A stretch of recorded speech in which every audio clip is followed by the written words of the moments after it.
BBSनि BBSनि बानजायनायाव जोंनि लाइमोन गांखंफोरा दिनै गासैबो लाइमोन गांखंनि गासैबो एरियायावनो मोनसे चिलड्रेन एन्ड इयुथ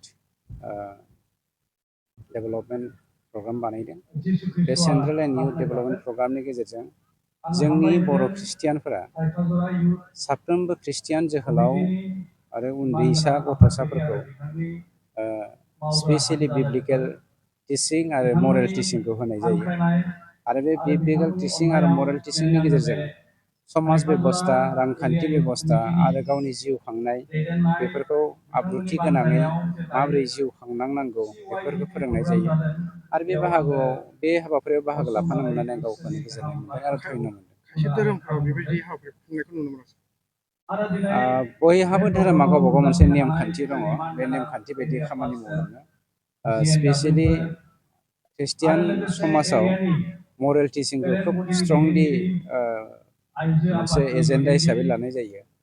गतिके गुबुन गुबुन धोरोमावबो निस्सय बेखौ लायो खोमा लानाया आं बिसेसभाबै बिदि मिथिया।